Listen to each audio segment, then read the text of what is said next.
Every day it's another adventure, but we're good to go right now. Welcome to the Knights of Honor 2 Sovereign DevStream. We are in DevStream number 4. So I hope everyone is really excited about getting some fresh new Knights of Honor knowledge. Today I am joined by Alex. Alex Hey is guys. stationed out there in Bulgaria. Yeah, say hi, Alex. Sorry. Yeah, hi. How you doing today? Great.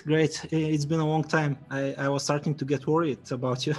Yeah. Worried about me? No, I don't have coronavirus. I'm all good. Yeah, cool. How and you? I know you mentioned something to me in email this morning. There is a Bulgarian thing going on right now, a spring greeting or something. You mentioned. What was that about? Right. It's this thing is on my hand. Okay. It's a tradition that welcomes the spring, and it also brings health to all the people. So it's each one of these gives about 15% resistance to disease, and it's a great tradition. It's just local here. It's not all 15% Slavens. Man, Yeah. I need to import one of those. We could probably use some. So, what's the name of this tradition? Like, what's it called? It's Baba Marta, which basically means Grandma March. Grandma March. Yeah. She's epic. Oh man, that's awesome. Right. So is this strictly Bulgarian, or is this that region of the world? Is it something that's It's also in Macedonia only, I think, and the Greeks are familiar with the tradition, but I don't think they have these thingies. Oh, okay. Yeah. Okay. Right. So Grandma March, excellent. Well, we're really excited to be back. I know it's been a number of weeks, and people have been eager. I've been hearing that a lot of fans have been excited and waiting for our next Dev Diary and DevStream to come out. So super happy to talk with you all again and be exposing more information about the game. First thing to that point, I know all that eagerness is out there and everyone wants to hear from us more frequently. As you probably kind of gotten the sense that we've been a little bit busy, right, Alex? Like it's not like you've been working right now or anything, right? You're not trying to make a game. A little bit is well. I wouldn't use that term. Yeah, we are overburdened a lot with some additional stuff we are adding in the game, and also reworking some of the modules. But yeah, great things are happening. Yeah. So with that, so that in mind, we're trying to balance out, getting you guys these dev diaries and dev streams while still letting the team focus on working and getting their stuff done. So I do want to tell you that verbally our plan right now is to do the next dev diary on April 9th. So it's about 4 weeks from now. So you guys can go ahead and put that in your calendar. You can't hold me to the fire on that. It's possible that date could change. But that is our target for the date right now. We're going to do the dev diary on the 9th and then do the dev stream on Thursday, the 11th. So that's already kind of scheduled. We already have that in the plans. That's when you'll be able to see us again next time. But again, put a little asterisk next to that. It is possible that that date can move around a little bit. But Alex has an awesome topic. Alex and the team have an awesome topic to write about. I'm not going to say that right now. Yeah, April 9th, not April 4th, April 9th. So and we're announcing it here on the dev stream. We're probably not going to post that quite yet. We're going to get a little bit closer, probably in a couple weeks, and make sure that we're on schedule for that. But that'll give some breathing room for us to kind of get all of our stuff situated and have time, and then we'll kind of hopefully stay about that pace. So thanks you for your patience. It's it's actually kind of exciting how much everyone wants to hear from us. Alex, I think they like you. I think you and Vesta, they want to see what you want. I also am a bit sorry for the bigger distance between the bigger duration between the dev streams, but if we have more time to prepare, there will be also more to show. So we can focus more on the work. Absolutely. So now that we've kind of gone through that, I say we dive into the meat. What do you think? You want to get into this thing? Sure. So man, this dev diary, good Lord, this is a long one. This is a big one. There's a lot of stuff in here.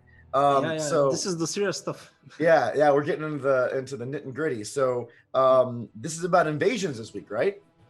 Yeah, right. It's many things that we include in this term. Right. It's sieges. It's occupation, and so on. So to start, I know the Dev Diary talks about how invasions work, but we've gone through quite a few iterations on this invasion mechanic through the life of the project, right? I don't think what we published was what we started with back, when the project first kicked off.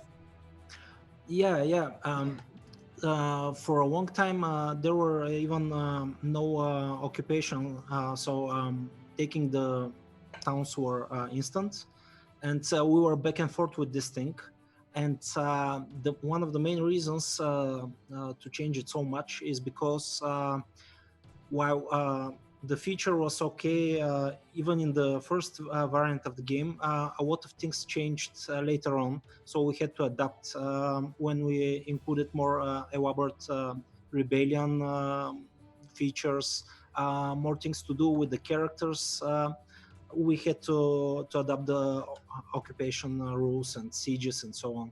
Yeah, it's interesting. I think the very start of the project, occupation and conquest was instant. You'd win the fight, then you'd get control of the province, and then there was a period of time for about I want to say like 3 or 4 months where there were a few different versions of occupation status, kind of like what it is now, where you would conquer the province and it would be in this transition state, and you actually, it was almost like a health bar or a progress bar. You had to do a certain amount of holding for a certain amount of time that would convert over, and you could spend money to speed that up. And then there was then it was, like you said, for a while it was this whole instant conquest thing for a long time. Right. Because in this initial version, it was just, as you mentioned, a progress bar, and there weren't many interesting choices and different ways to tackle this. And now we have a lot to do with the characters, the knights, and diplomacy-wise, and so on. So it's a different world. Yeah, yeah. I love the chat, by the way. It looks like people are pretty excited about this, and that's awesome to hear. We're going to answer some of your questions as we go later on, so I'm not going to jump into them right now. But I will say, if the people who are age appropriate want to grab a beer and sit back, that's awesome. I love that. So it's a little bit early in the morning for me in the U.S. to be grabbing a beer, so I'm going to not join you. But I have my coffee. It's the beer of the morning. So now let's talk through the first step of this, which is, if you're going to invade someone, the first thing you have to do is actually siege one of the provinces, right? So can you kind of describe to us, and I know it's in the Dev Diaries, but for those who haven't had a chance to read it or maybe just want to hear it from the horse's mouth, can you give us some descriptions for how sieges work? Yeah, there's even an additional step before that, which is preparation for war. But that's true. Yeah, this we have to talk about this later on, because currently there are some open questions, and it's very, very big topic, and it's an interesting one. So look at out. See, if you guys are paying attention, he's hinting at something we haven't talked about yet, which is very cool. That's exactly right. Not promising anything right now, but yeah, it's very interesting. Yeah, the preparation for war step is I've actually been reading some of those design documents that have been coming through from you guys in the last couple of weeks. Are you? So there's some Besto sent me a couple of things. There's some really neat ideas on how you get ready to go to war, and some cool mechanics that we may talk about in detail at a different time. But let's focus right now. Okay, say you've prepared, you're ready to, you're at war, and now you're sieging your first province. Go. How does that work? Okay, so first, the siege of a province is a long process, and first you have to prepare well. Your army have to be well prepared. That usually means siege equipment and good army strength, because if you try to siege a well-defended city with just few units, even if there's no defenders except those in the garrison and some province watch, it will take a long time, and you will probably not last that long. You also need food, right? Yeah, you need food. Your morale may drop. So yeah, it's. So I'm guessing, if you had low morale in your army already because of some other event, starting a siege is probably not the best idea. Definitely. So you have to be well prepared, and then you start the siege. And here a lot of factors play out for the defender as well. because there are several chances for his defense to crumble. And the first one is if the morale and resilience is very low in the defenders, they just might give up. So if they have no food, this is very important. They cannot last very long, and there's a chance someone just to open the doors for the attackers. And a lot of factors play here. And even if they have very high resilience, if you have good siege equipment and then they don't have very strong defenses, you can breach the walls. And here it's a choice for the attacker when exactly to attack, because he can attack when the first breach of the walls is done, or he can continue the siege and wait to devastate every defender and every wall and then attack. But the defenders then have almost no bonuses, and the battle is easier this way. Of course, so it feels like there's kind of two ways for that to go. Then there's like this one path where you eventually just whittle them down to the point where they're like, forget this, we give up, we went out, like take us over, we're fine. This is so miserable. You know, it's the they've eaten all of the livestock, they've run out of their stores, the people are demoralized, and they're sitting there and going, man, it'd be better to have that army in here and this to be done with than to let this go any longer. Then there's kind of that second way, which it seems like it's more like, all right, let's fight it out. Like, we're not going to just sit there and blockade your town. We're going to actually attack you. And I guess when you attack, like, so if you're going to go the second route, which is you're not going to starve them out, you're actually going to attack them. Well, I guess what you're saying is when you attack actually makes a big difference on how hard that battle may be. Yeah, exactly. If the balance of the armies is equal and you attack too early, the defenders get a lot of bonuses, and it's kind of a suicide. But if you have a much stronger army, then you can save some time paying it basically with the blood of your army. But if you can afford it, it's okay, because time is also of the essence very often. No, it's there's like different choices you have to make there too when you think about it, because I can imagine, and I remember this, you know, though the mechanics are very different in Knights of Honor 2, in Knights of Honor 1 you had to think about this a little bit as well, because you had to wonder, okay, can I finish this conquest before the enemy's armies reach me? Like, if you're trying to like maybe snag a town or a province while the army's on the other side of the world or whatever, you want to kind of grab that, and so you may, you know, siege it for a little while and kind of keep it under a blockade for a little while, and then decide to maybe start your actual attack a little bit early to try to finish it before reinforcements can get there. So you kind of, there's a lot of different factors to make your decision based on.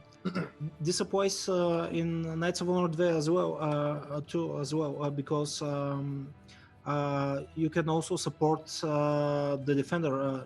His ally can join in, or even rebel loyalist, and so on. And also, if his army is good enough, he can even try to break siege. And because while he's under siege, there are a lot of economical penalties for that town. Basically, it's cut off. And if he has a good army, he can risk it and take you on a field battle outside the walls. Yeah, so and it's a very historical, not just historical, but it's a very normal aspect of warfare, where you have to kind of sit there and balance between attacking the defenders while there's no reinforcements, and trying to finish that attack, like actually being strong enough to get in, complete that attack, and occupy the area. Or trying to soften the target before more reinforcements come in. I read a lot of military type fiction and whatnot, and exactly. It's a very common. That's what inspires us. After right. And you see that used in stories all the time, because it's such a tense moment. It's like, do we race to? There's a book I'm reading right now, and it was like, do we race to finish this fight? And there was like a blocking force that was out there trying to delay. That wasn't trying to stop the reinforcements. It was trying to delay the reinforcements so the siege can complete and that area can be occupied. So when the reinforcements show up, they show up to already a defeated army. So it's really cool to see that those mechanics and those kind of strategic thoughts present in Knights of Honor 2. It's a cool layer of complexity. That's also a very good strategy to protect your siege with additional marshals. Guarding from reinforcements. The blocking force. Yeah. Absolutely. It's very important.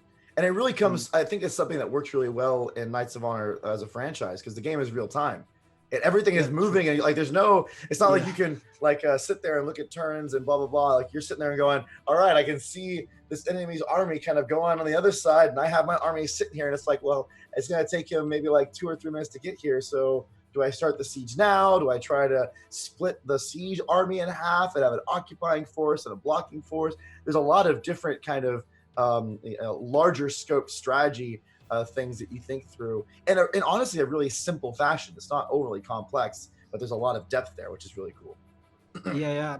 There's also other modules involved in this. For example, spies can play a very big role in occupations and so on, but we should talk about this when we talk about the different knights and professions, because it's very complicated. No, but you're right, and just a little bit of in a good way. Yeah, and a little bit of a tease. You're 100% right that there's we're something that I think Knights of Honor 2 Sovereign is really expanding upon is different ways that the royal court interact with the different features, from governing to economy to religion to espionage to invasions and sieges, both in preparation and in execution.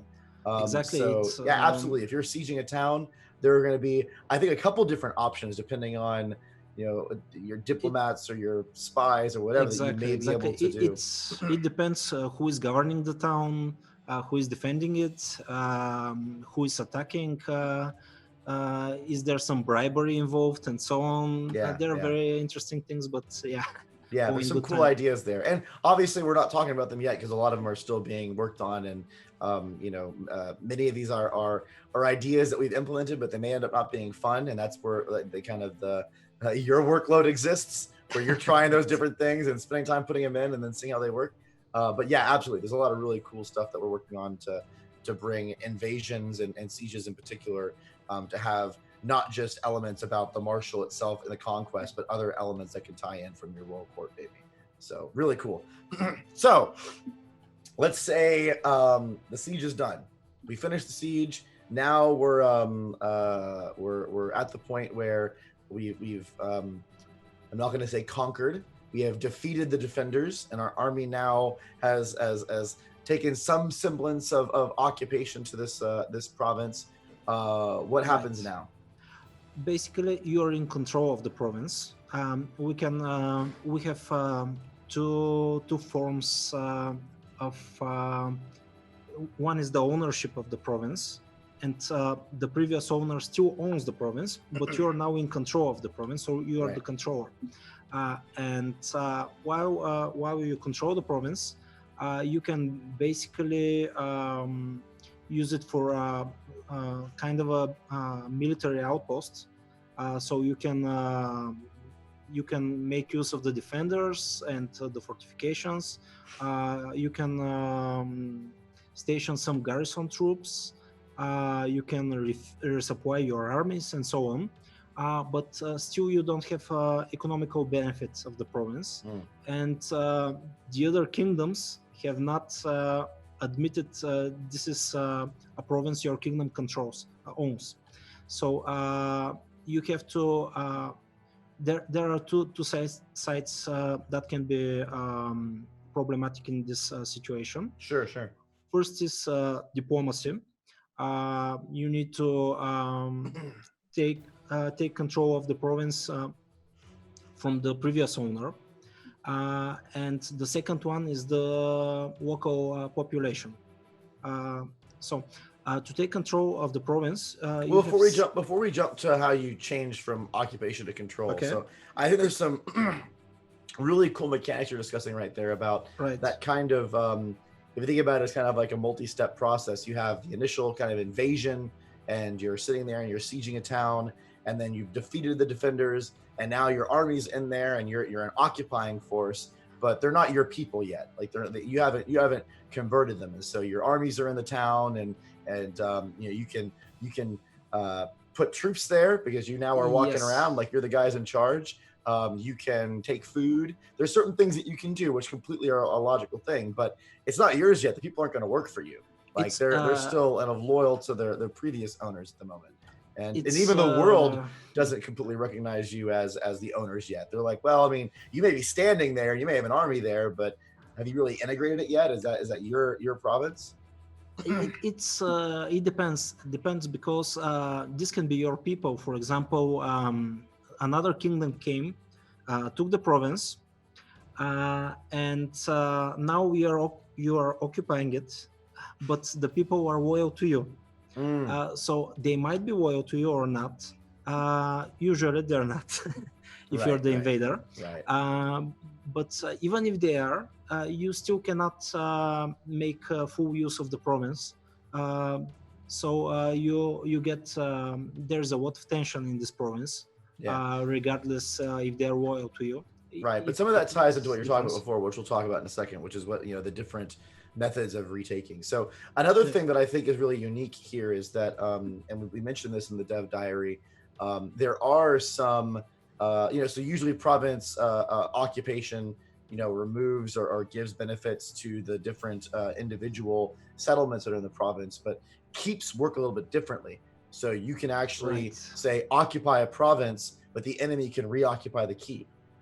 Or vice versa. The enemy could still have ownership of a province and you could occupy the keep. So you have this kind of, keeps have this special mechanic systems that kind of have them work. So you may be the occupier and say you're blocking force, delay that army, and now that army has gone and taken the keep, and now that keep is the enemy's while the province is under your occupation, and that adds some new complications in. Exactly, you can liberate or occupy a province step by step. By occupying the keeps in the province, which gives you a strategic advantage. It reduces the defenses of the province overall, and also provides some attrition damage against any foreign forces, enemy forces.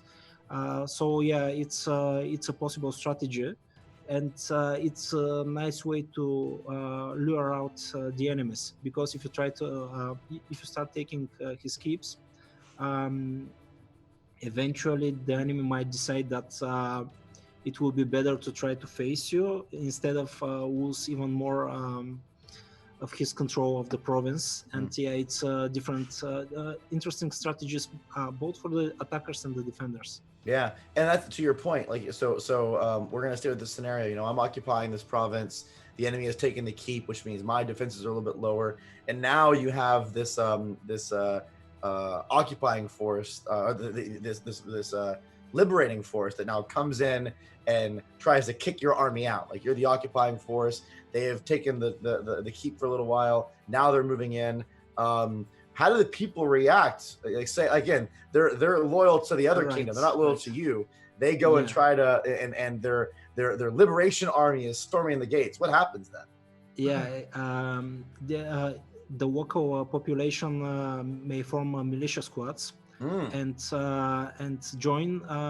They join the side they are loyal to, and this is usually the liberator side.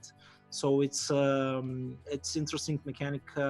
It's one thing to take control of a province, and another thing to hold it, because you have additional complications there.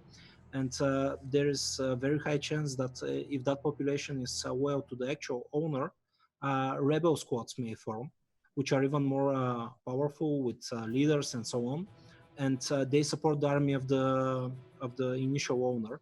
So it's troublesome. I love this aspect of this of sieging and conquesting. This whole almost idea of loyalty and how long they've been there. It's something that in my recollection didn't really exist in the first Knights of Honor. Because in Knights of Honor, when you conquered a province, it was pretty much yours.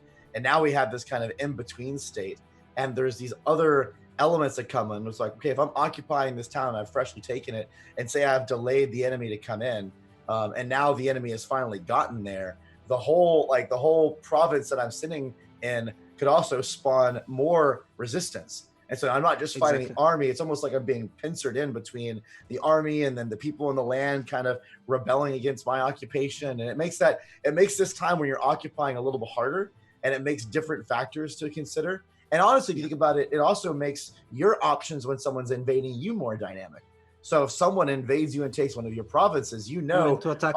It's like, I need to get there now because my people are hungry for me to come and liberate them. But if I delay, if I'm busy doing something else, I don't get my armies over there, eventually the people are going to start being less happy when I show up. You know, like imagine it takes us a year or 2 years to liberate them. We show up and they're like, man, like you were going and like doing other stuff and building your buildings and like fighting your other wars, and now we don't care about you and we're ignoring you. Exactly. That's super cool. If you give too much time of the attacker, which in game terms means years and years, it's more likely that the attacker will actually convert the population, and this is not good for you for two reasons. First, you lose your support, and second, he can annex the province, which is then not so. It's not considered such an aggressive behavior if the local population accepts the new kingdom there. So yeah. Yeah, you're right. I'd be careful. So I think, and I know that our Alex G, which is who I'm calling him now, our awesome producer behind the scenes, is showing one video. We do have a new small video to show you guys today. It's not a lot, but it is a little bit of additional footage that you guys can look at. So Alex, if you can get that queued up, I'm going to set up the video a little bit. And the idea here, guys, is that we're showing you kind of, imagine you're at a restaurant and they're taking you back into the kitchen to see how the food is made.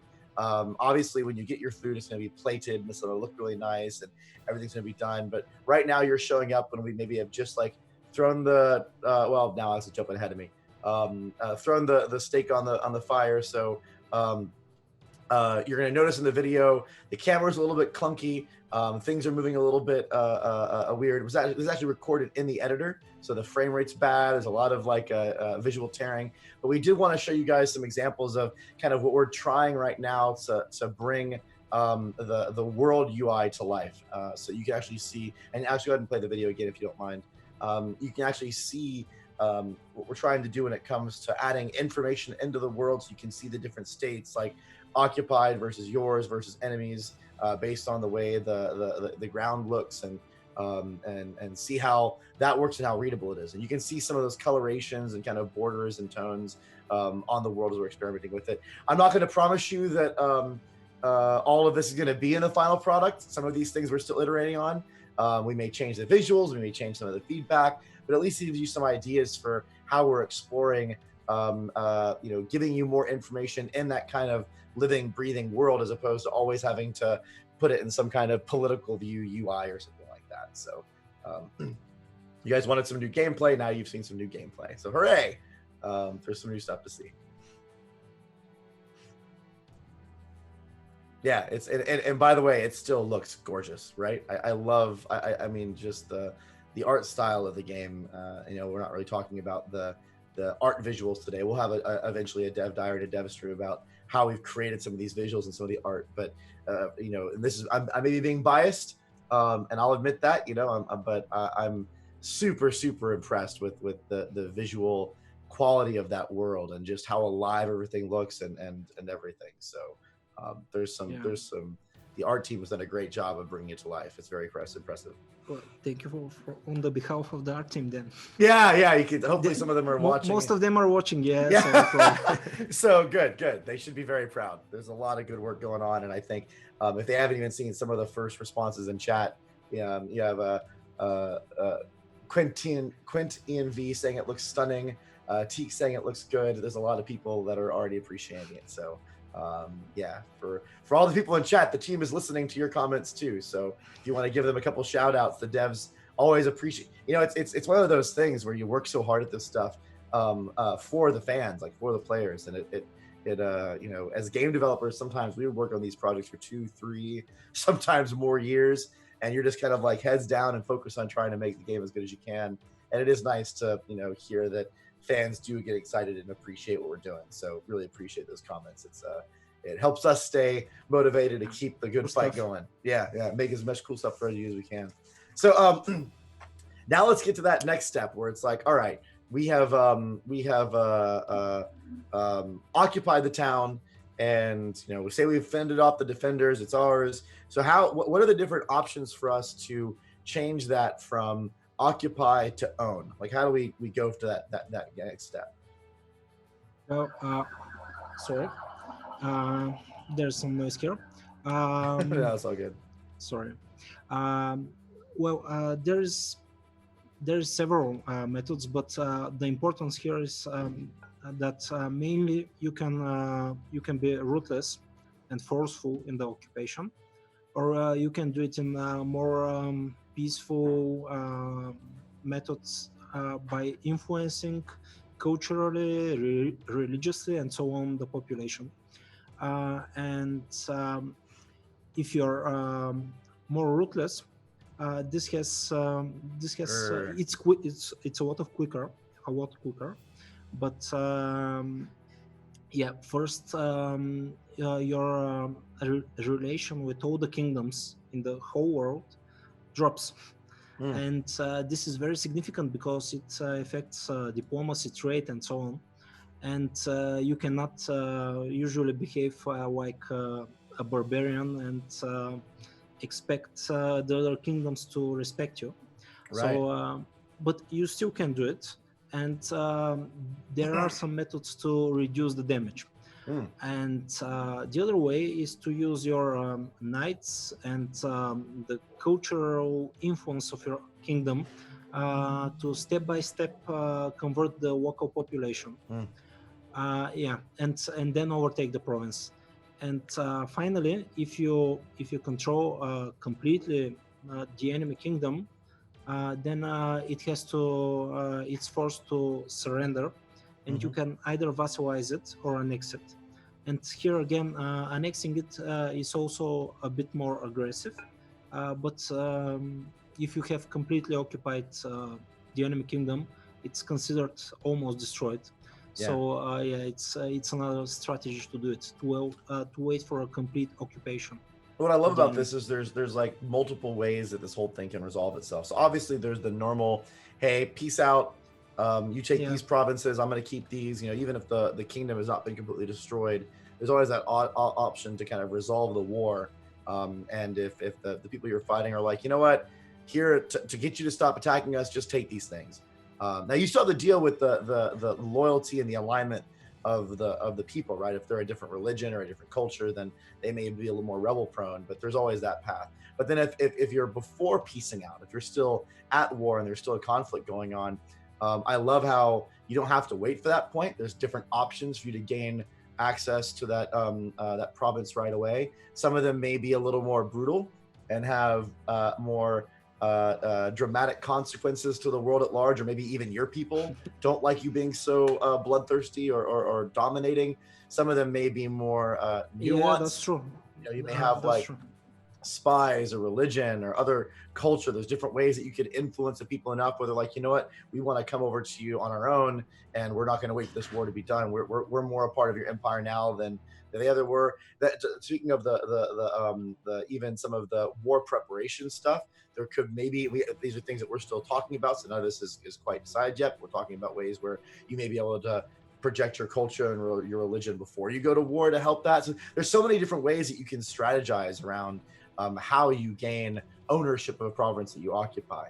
And what I love about this is that it's that we're not adding a whole bunch of new complexity into the game. Honestly, it's just a couple new aspects where it's like, okay, now there's this new state and there's some different features that tie to that state, but all of a sudden it adds all this new depth in. And I think there's some really cool ways that we can balance between adding a whole bunch of too much complexity where the thing just gets too hard to wrap your head around, versus adding enough that creates those different strategies and options that player can kind of theory craft about what's the best way to go about this war, what's the best way to get and project your power. And that's, as a strategy fan, that's what makes it fun in the first place. That's what I get excited about. Yeah, and we're trying to make all the possible strategies valid balance wise. So you can You can do it one way or another. And that's easy, right? That's so like you don't even have to. I don't know. That's like it's very. I don't even know why you sure. mentioned that. Like balancing those things, whatever. That just works itself out naturally. You don't even have to work at that. It was when we added again the new variant of the occupations. It was very strange because I was used to just conquer one kingdom after another. Yeah. And 30 minutes later, I'm checking my stances, and I'm at war with 17 kingdoms, and I have 4 rebellions. Oh no! And I was like, bring it on. Yeah. Oh, that's funny. So another thing that I think was really cool that we talked about in the dev diary was that if a kingdom is completely defeated and you own some of the provinces and other adversaries own other provinces, there is this kind of like divvying up the land process, which sounds really exciting too. It's a cool aspect of it's not just you may end up, and that's where like the politics gets involved. You may be at war with one kingdom, and there's one city that you want, and another kingdom and goes in and takes it.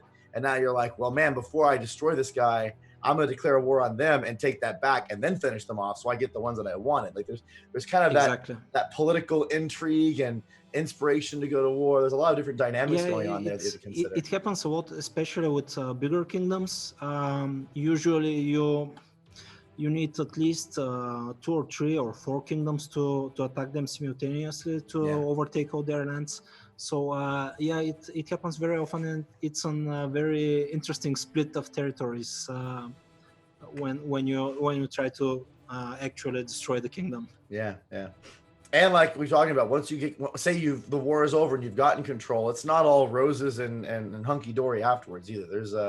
There is like the people may have a different religious belief, and even though they're now yours and you're getting all the benefits of that territory, there may be, like you said, more rebellion risk. You have to spend, maybe you send one of your royal court members to be the governor of that province to help bring them in. There's a whole bunch of other aspects there that kind of make it quite interesting. So yeah, exactly. You can forcefully annex a province, but you cannot forcefully gain the wealth of the people there. Yeah. So if you're more brutal, and especially if you have more forcefully annexed provinces, then the tension rises a lot, and rebellions may start. It also there can be some economical difficulties in these provinces. So it's not over with the annexation, overtaking of the province.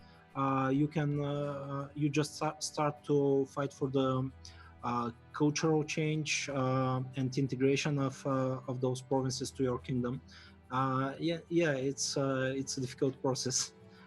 Some people were asking on the I think it was 23 Kurt was asking about multiplayer, and we're not going to talk too much about multiplayer in this stream because it's about invasion, but I mean, to the point where multiplayer gets involved, you'll be able to play with multiple of your friends. It's not just a 2-player game like other games that are out there in this space. Yeah. So definitely. You'll be able to play with we don't know how many people yet, but a handful of friends possibly. And I can imagine, like, say me and you are playing Veso and Alex G, and we're trying to race them to occupy certain parts of a province, so that when that are certain parts of a kingdom, so that when the kingdom ends, we get more of that territory than they do. So it's almost like racing to invade before things finish, and there's a lot of different dynamics there with how multiplayer actually plays in the system. It actually gets very dynamic because there's these extra states and these other factors involved. I think that's really true, cool. And just for the protocol, they have no chance. Yeah. Oh man. Well, I don't. Yeah, I don't. So you're saying you and I are going to take on Veso? I shouldn't say Veso and Alex. I should say Veso and Robin. Robin from the audio composer team, which I know he joins the streams a couple times, and he's the one who. He's a little bit harder to play against. He's the one I famously lost to in my first multiplayer game because of those stupid mercenary camps. But that's a different conversation. Yeah. So really exciting feature set, and I hope that everyone's appreciating hopefully some of the additional changes we're making from the Knights of Honor pedigree and where we came from, and seeing how we can add, bringing Knights of Honor into the new era, Knights of Honor 2. So these cool new aspects that I'm super excited about. Yeah, they better appreciate them. Yeah. Oh, I'm sure. No. I'm sure they will. It's gonna be a lot of fun. So let's go into some questions. I have some questions from the forums. We have some questions that our awesome production team has gathered here. So I'm going to start off with our and I hope he's on the channel. Actually, I don't know if I've seen him today. Our normal fan, Ivory Knight. He seems to ask a question every single time. I think he's like the one guy I can bank on. Every time we post a dev diary, it almost feels like he races to be the first one in. He's like, I'm going to get on that stream, get on that dev diary, and I'm going to ask a question. And so we have Ivory Knight. He was talking about things, and one of the questions was, one factor which I don't see mentioned was port access. So will coastal towns be significantly harder to capture? And I think you were talking a little bit about that to me earlier today. So what's your response about how coastal towns work with this? We have to talk more about how buildings and districts work. But basically, you have some additional options when you have a coastal town. For example, you can turn it into pirate haven. You can have admiralty there, coastal guards, and so on. Yeah. So it depends. There are some benefits that can be beneficial for the defense of a coastal town. There are some other geographical features that can also be beneficial, like mountain passes and river guards if you have rivers and so on. Yeah.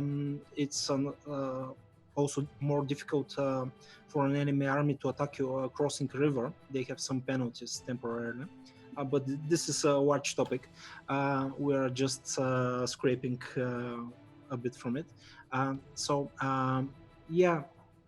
It can be harder to conquer a coastal town. Yeah. And we have discussed some possible features for naval blockades, but right now we don't have them in the game. We have the concept design, but I cannot promise anything about this. Yeah. No, it's a good answer. And I think there's still a lot we're exploring with how naval warfare may or may not work. It's a balancing act because most of the combat and gameplay happens on land, not on water. But there are some hopeful things that we're going to add to expand on those functionalities from the first game too. I want to add a little bit of additional comments. I love, and I don't know if you saw this, Alex, in Ivory Knight's post. He said that, and I'm excited to hear that Ivory Knight's girlfriend is getting into the streams and into the game because of his name dropping. So big high five to Ivory Knight's other half. She gets a name drop too. I don't know what her name is, but she gets a call out, I guess. And look at that, everybody. If you get your questions on the forums, which community.knightsofhonor.com, if you get your questions on the forums for the posts, you may get a name drop, and maybe your significant other gets interested in the game. So that's kind of cool. More encouragement to jump on our community forums and get involved. You never know how that may turn out for you. All right, so next question I'm going to answer from the forums. We talked about this a little bit before, but I'm going to throw it up there again just in case Lido didn't get the answer. So Lido on the forums asked, so does this mean the keep or castle can be its own entity in a province? Yeah, pretty much. It's an own entity. It can be controlled by a different player than the one who controls the province. Yeah. And it provides military advantages, mainly. Yeah, and there's some cool expanded gameplay around. Do you take the keep first? Do you take the castle first, or the province first? It adds some different questions and strategies, especially for a province that has a lot of keeps. Like there's some additional things you gotta think through when you're trying to conquer one of those. But yeah, these provinces are harder to take if you attack directly the town. So they usually have a lot of siege defense. So it's an interesting choice. Yeah, definitely, and that's what it's all about. Different strategic choices. Love it. The next one, I Love Your Mom. That's the forum person's name. That's a great forum name, by the way. Nothing like throwing a your mom joke as as your actual name on the forums. Clever. Yeah. So he was talking about rebellions and basically going into questions about how to avoid rebellions. And that's kind of where the question comes from. And he asks, it's a little bit long, but he said, will there be various options on how to do it? Basically how to deal with converting the town over. So will I be able to buy them with theaters, art, or just alcohol before? You always can buy someone a beer, by the way. Will I be able to shower them with money on top of no taxes? What about sending the rebellion leaders into mines or shooting them out of cannons into the sea? You know, the cultural option. So basically, he's just asking. It's inspired from. Oh yeah. But basically, they're just different ways to be able to resolve that kind of rebellion chance and those issues. And I'll take the answer for that one. There's a lot of different options that we're talking through right now. We hinted at some of them during the stream, from royal court members to culture, religion, different aspects. So, we're not going to introduce all those aspects right now. I can't give you the specifics yet, but we talked about some of the different feature sets that are going to come into play on how you navigate a region's different types of states. And one of those states being a high rebellion chance while you're either occupying or when that province is your own, whether it's a recently controlled one or one that maybe is in your heartland that has gotten antsy because you've been at war for so long, whatever it may be. Yeah. This is just to add up a bit. This is a huge topic, and it involves authority, rebel risk, which has a lot of components and different actions you can do. So yeah, it's huge. We'll talk about this definitely, but not today. Yep. So I have a couple questions from the community. I'm going to try to go through them quickly. Only about 5 or 10 minutes left. So one of the questions we had was from, let's see here. Yeah, so, and we just kind of hinted this a second ago. So Quint ENV93 asked, and I guess the differences in religion will also influence how easy you can gain the support of the people. So absolutely. Yeah, I mean, religion is going to play a big role. Yeah, it's crucial. Culture and religion, yes. And then Richard Dracer, or Dracier, Dracir, don't know how to pronounce that, but I'll try. He asks, or kind of expands on that, saying, well, they're going to be an option to found your own religion. And he said, Church of Lord Tachanka incoming. I hope that's not an inappropriate thing to say. I'm not sure where that reference is from. So there's not going to be an option to found your own religion. You know, we have a certain number of religions in the game world that are based on historical inspiration pieces, but there will be options around each of those religions or features around those religions that are going to be more unique. So different religions will play different ways, and there will be opportunities for you to potentially change your religion depending on which religion you are and where in the world you are. So there's some of this we talked about before, how we're history inspired. Not historically accurate, but history inspired, and we're definitely taking a lot from historical elements when we're trying to figure out the best way to bring religion into the game, and you'll be able to create your own, but there's gonna be a lot of depth there that you can really play with. Right now we are even discussing possibility to add heresy, so you can be Christian heretic or Islamic heretic. So this pretty much plays the fantasy of all modified religions you can have, but early concept. This one. We also have another question from, and for a second I thought this was the same Lord guy from the church or something, but it's a guy named Kartacha. Good Lord, someone's going to eventually clip all of my mispronunciations of people's names. I'm going to be really embarrassed. Kartacha asks, will the fortifications be nerfed? Oh, sorry, can you repeat the question? Yeah, he asked, he or she, sorry, I'm not sure which one. It's him. Okay. It means the wrecker. So the wrecker. Oh, you know, is that Bulgarian? Yeah, it's Bulgarian. It's someone who wrecks stuff. Oh man, all right. Well, I'm just gonna call him the wrecker then. That's pretty awesome. So the question is, will the fortifications be nerfed? He's probably asking that because he wants to wreck some fortifications, but his comments about fortification balance. It's I cannot say they will be nerfed. Everything works a bit differently from the previous game, so you cannot exactly compare the balance. Yeah. Like we were saying before, balance is easy though, right? Just like it was so easy. Piece of cake. We got everything perfect in the first Knights of Honor. There were nothing imbalanced in that game whatsoever. Absolutely nothing. Yeah. So I think a better answer to this is that balancing different aspects of the game, like fortifications, is a very dynamic and complex process. We're going to have a lot of time that we're working on it internally. It's one of the reasons why some of the features that we talk about, we're still working on them before we talk about them, because some of them sound really good and you put them in and they break balance completely and we have to remove them or adjust them. We're going to go through an extensive balancing pass as these features continue to get refined, and then we are planning to do some kind of beta process. We haven't announced, and we're still trying to decide what's the best way to do that, whether it's going to be closed beta, partially open, fully open. There's a lot of different parameters there.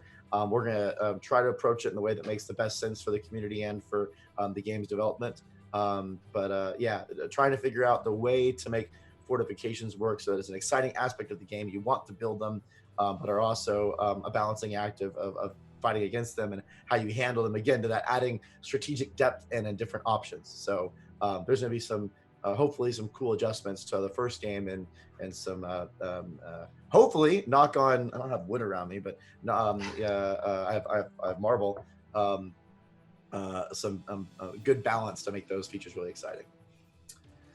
So let's see. Let me answer a couple more questions here.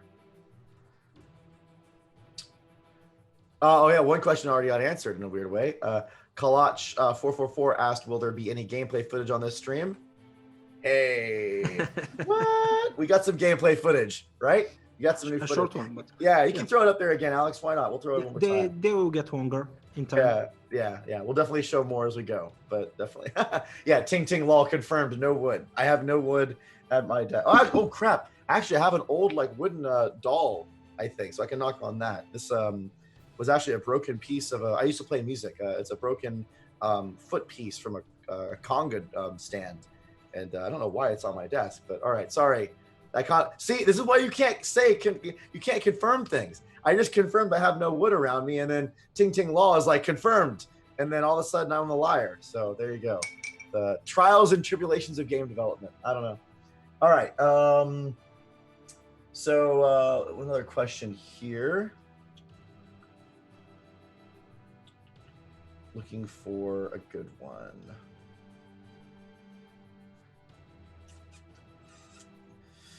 How about this one? So, Kek Takor asks, how many marshals can be in a town at once? Just one. Well, no, I think he may be meaning how many marshals can attack or defend a town at one time. That's a bit different, because you have just one visiting army right now, and the battles get more complex, so other armies can join in.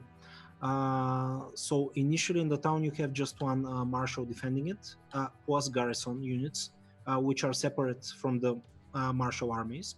You can have only garrison or only marshal. And then when the battle starts, the battle currently can have two marshals on each side. And there is the militia forces and guards and additional parties may join, but only two marshals on one side right now. Yeah.